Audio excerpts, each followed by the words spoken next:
देखो आज से हम लोग पढ़ेंगे पॉलिटी, और पॉलिटी में जो पहला हमारा चैप्टर है वो है भारत का संवैधानिक विकास। ठीक है, ये क्लास जो है कंपटीशन के सभी एग्जामों के लिए महत्वपूर्ण है। तो हम लोग सबसे पहले ये देखेंगे कि भारत का जो संवैधानिक विकास कैसे हुआ, यानी हमारे भारत का जो संविधान वर्तमान स्वरूप जो है वो किस तरीके से बन करके इस वर्तमान स्वरूप में आया है। ठीक है, तो उसके लिए सबसे पहले हम जानेंगे कि हमें पता है कि हमारे देश में ब्रिटिश ईस्ट इंडिया कंपनी जो कि हमारे देश में व्यापार करने के उद्देश्य से आई थी, और ये कब आई थी तो हमें पता है 31 दिसंबर सन 1600 में ब्रिटिश ईस्ट इंडिया कंपनी आई थी। और इस ईस्ट इंडिया कंपनी की स्थापना दो भाई थे जिनका नाम था जॉन वाट और जॉर्ज वाइट।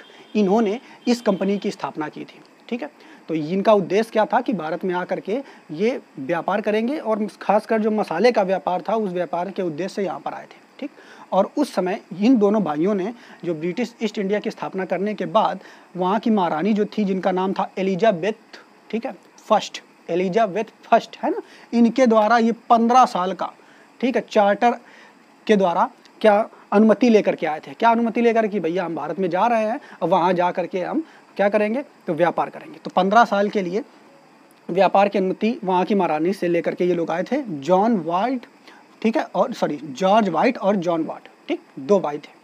अब हुआ क्या कि यहाँ पर आने के बाद जब यहाँ पे ये आ गए तो व्यापार करने के साथ साथ इनकी नीयत थोड़ी बदल गई, और यहाँ पे ये यहाँ के शासन में भी थोड़ा हस्तक्षेप करने लगे। हुआ क्या कि यहाँ के जो लोकल राजा थे उनसे उन्होंने युद्ध वगैरह करने लग गए। और हुआ क्या, 23 जून 1757 में इन्होंने प्लासी के युद्ध में, ठीक है, विजय प्राप्त कर ली।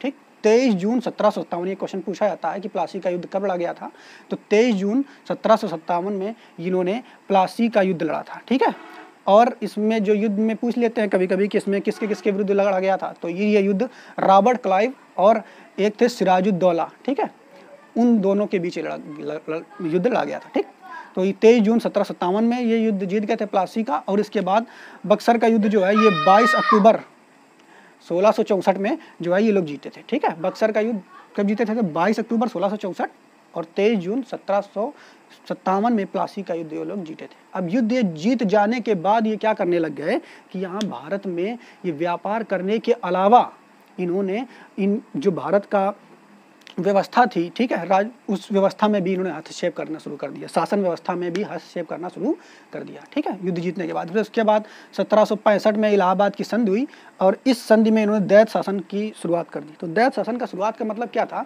कि ये लोग क्या करते थे कि जो पैसा वगैरह है इंडिया से, ठीक है, मान लो कोई व्यवस्था चलती है अभी, ठीक, तो पैसा वगैरह जो है उसका हिसाब किताब ये जो अंग्रेज थे वो रखते थे।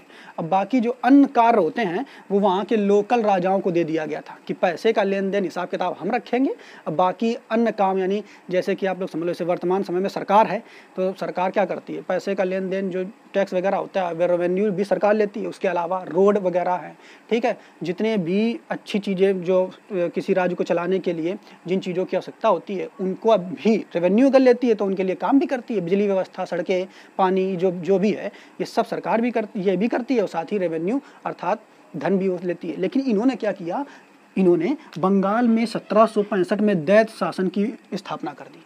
इसका मतलब क्या हुआ, इन अंग्रेजों ने किया क्या कि वहाँ के जो लोकल राजा थे जिनको इन्होंने हरा दिया था इस युद्ध में, उनसे कह दिया कि भाई जो टैक्स का पैसा आएगा वो हम लेंगे, बाकी जितनी भी पब्लिक वर्क है वो सब आप लोग करो। तो राजाओं से पब्लिक वर्क कराते थे और टैक्स का पैसा ये सब लेते थे। तो यही दैत शासन था, और इस दैत शासन में इन्होंने अराजकता के रूप में इंडिया को बहुत लूटा, और लूट करके यहाँ की जो कंपनी के जितने ये सब हेड थे, जितने भी इस ईस्ट इंडिया कंपनी के लोग थे, लूट करके इंग्लैंड पहुँच जाते थे, अमीर हो जाते थे। ठीक, अमीर होकर के जा रहे थे, तो वहाँ इंग्लैंड के लोग जो थे वो जब देख रहे थे कि भारत से इतना धन ये लूट के ला रहे हैं, तो वहाँ भी अराजकता की स्थिति फैल गई। कैसी फैल गई कि वहाँ के जो लोग थे देख रहे हैं कि भारत से इतना ला के यहाँ पे रख रहे हैं, हम भी जाएंगे, तो वहाँ भी अराजकता की स्थिति फैल गई। और जब वहाँ ब्रिटेन की महारानी लोगों ने ये सब देखा कि यहाँ की कंपनी के लोग इतना लूट मार मचाए हुए हैं, तो उन्होंने क्या किया कि उन्होंने जो महारानी थी वहाँ की, उन्होंने सोचा कि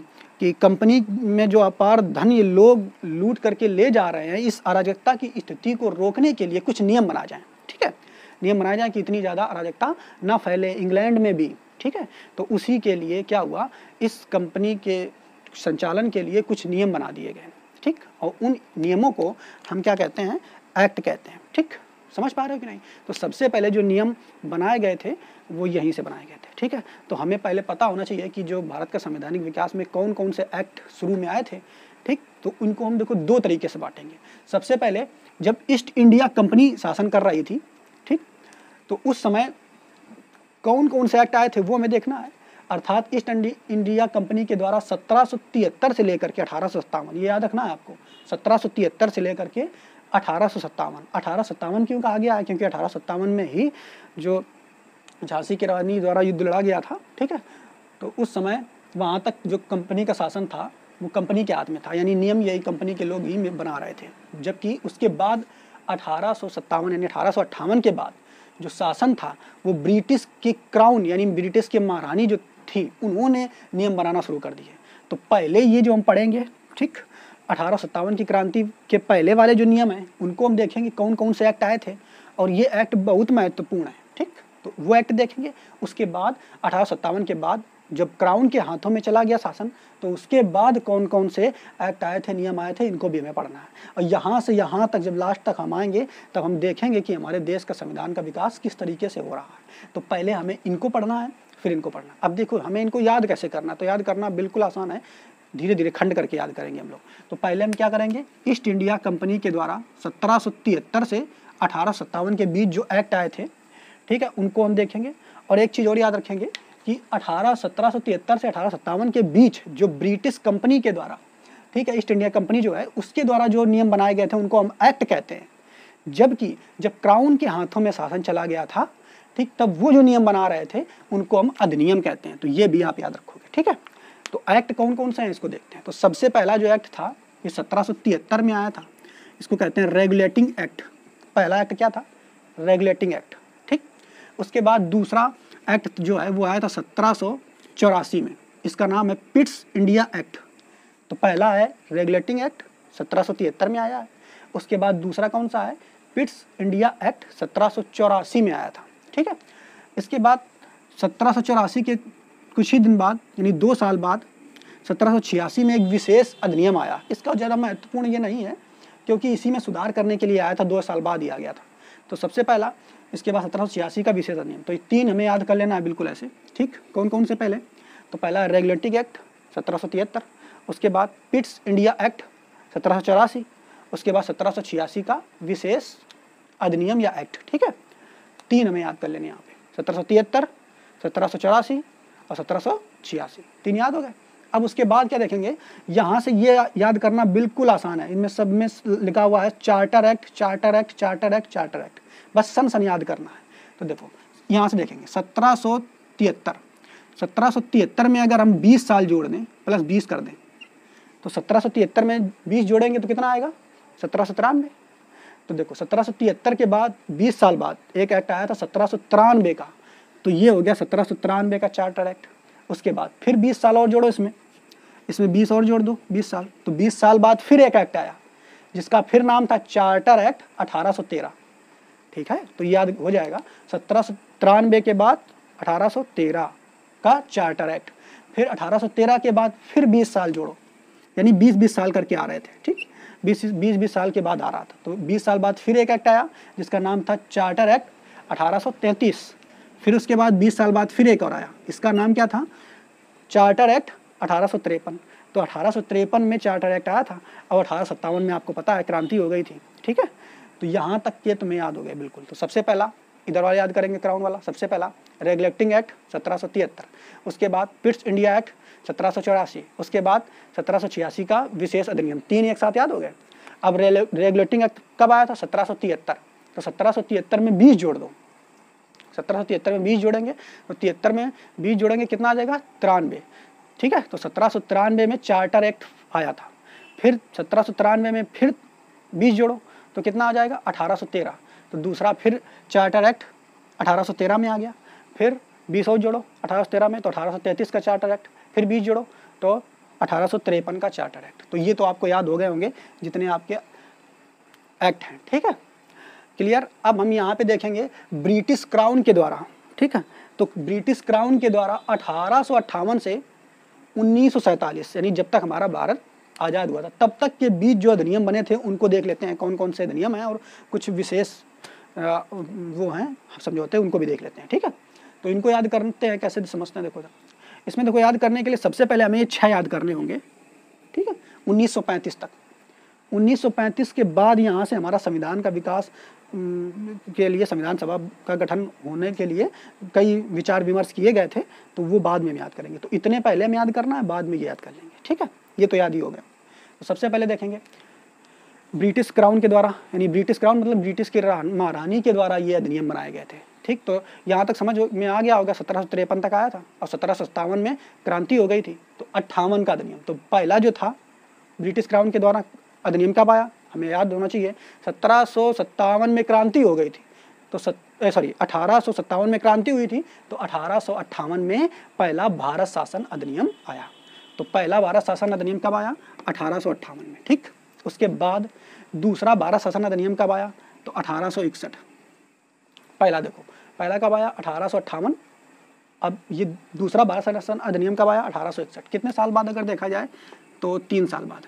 ठीक, तो पहला भारत शासन अधिनियम कब आया, 1858, दूसरा 1861। तीसरा भारत शासन अधिनियम कब आया, 1892। तीसरा कब आया, 1892। ठीक है, तो 3 पहले याद कर लेते हैं। भारत शासन अधिनियम पहला का, इसमें देखो ये 20-20 साल का जैसे यहाँ पे गैप था, वैसा यहाँ पे कुछ गैप नहीं है। ठीक है, तो इसको आपको याद ही करना पड़ेगा। तो पहला भारत शासन अधिनियम कब आया, 1858। फिर 3 साल बाद 1861 में आया भारत शासन अधिनियम। फिर कब आया, 1892 में। तो 3 याद कर लो, 1858, फिर 1861 और 1892। 1858, 1861, 1892। तो 3 भारत शासन अधिनियम कब आए, तो ये याद हो गया। ठीक है, इसके बाद 1898 के बाद एक और भारत शासन अधिनियम आया 1909 का।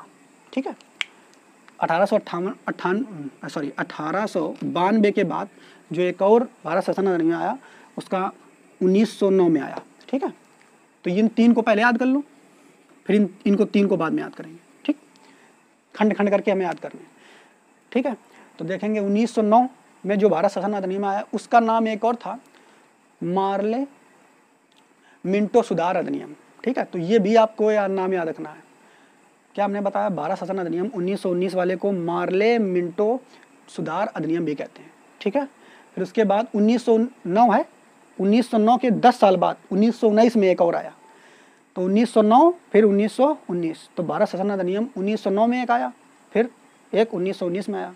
तो 1919 वाले का भी एक नाम था, जिसका नाम था मॉन्टेग्यू चेम्सफोर्ड अधिनियम। क्या नाम था, मॉन्टेग्यू चेम्सफोर्ड। तो मॉन्टेग्यू चेम्सफोर्ड अधिनियम किसको कहते हैं, 1919 वाले भारत शासन अधिनियम को। जबकि 1909 वाले को क्या कहते हैं, उसको कहते हैं मार्ले मिंटो सुधार अधिनियम। ठीक, याद हो गया। फिर उसके बाद भारत शासन अधिनियम 1935 में आया। ठीक है, हमारे संविधान के बहुत सारे जो प्रावधान है वो इसी अधिनियम से लिए गए। ठीक है, इसको बाद में पढ़ेंगे। आधे से ज़्यादा जो प्रावधान हमारे संविधान में वर्तमान में चल रहे हैं वो इसी 1935 वाले अधिनियम से लिए गए थे। तो अब हम फिर से एक बार इसको रिवाइज कर लेंगे।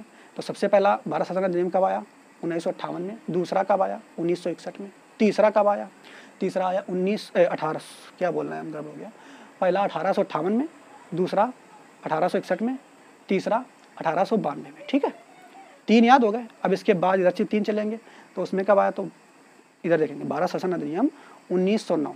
ठीक, फिर उसके बाद 1909 के बाद 1919, फिर 1919 के बाद 1935। ठीक, 1909 वाले को हम क्या कहते हैं, उसको कहते हैं मार्ले मिंटो सुधार अधिनियम। 1919 वाले को क्या कहते हैं, मॉन्टेग्यू चेम्सफोर्ड अधिनियम। ठीक है, तो यह याद हो गए। अब इधर देख लेते हैं, जो 1935 के बाद जब हमारे देश में संविधान सभा की स्थापना के लिए बहुत ज़्यादा जोर शोर पकड़ लिया गया था ताकि हमारे देश का संविधान का निर्माण हो सके, उसके बाद कुछ ये नियम आए हैं, उनको देख लेते हैं। तो इसको भी पढ़ेंगे। तो सबसे पहले एक आया था अगस्त प्रस्ताव 1940 में। 1935 के बाद देख रहे हैं 1940 में अगस्त प्रस्ताव, फिर क्रिप्स मिशन। ठीक, 1942 में, फिर बेवल योजना 1945 में। तो अगर देखोगे यहाँ पे, इसलिए इसमें 2 साल जोड़ दो, 1940, 1942, इसमें 3 साल जोड़ दो। ठीक, तो सबसे पहले अगस्त प्रस्ताव 3 करके से यहाँ भी याद करेंगे। अगस्त प्रस्ताव, ठीक, फिर क्रिप्स मिशन, बेवल योजना।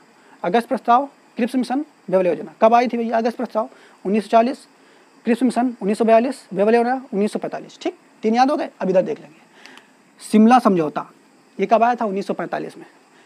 कैबिनेट मिशन कब बैठी, तो 1946 में। अब माउंट बेटन योजना 1947 में। ठीक, तो यहीं पे हमारा भारत आज़ाद भी हो गया था। तो यहाँ पे देख लेंगे 1945 में शिमला समझौता, इसके बाद कैबिनेट मिशन 1946 और 1947, 45, 46, 47, एक साल बाद देख लेते हैं। शिमला समझौता, कैबिनेट मिशन, माउंटबेटन योजना, एक बार फिर रिपीट कर लेंगे। अगस्त प्रस्ताव, क्रिप्स मिशन, और उसके बाद बेवल योजना। अगस्त प्रस्ताव कब आया? 1940, ठीक। फिर उसके बाद क्रिप्स मिशन 1942, बेवल योजना 1945। अब इधर देख लेते हैं फिर से एक बार। शिमला समझौता 1945 और 1946 में क्या आया था? कैबिनेट मिशन, ठीक है। 1947 में कौन आया था? माउंटबेटन योजना, ठीक। तो इनके बारे में अब डिटेल में हम नेक्स्ट वीडियो में पढ़ेंगे, ठीक। जय हिंद।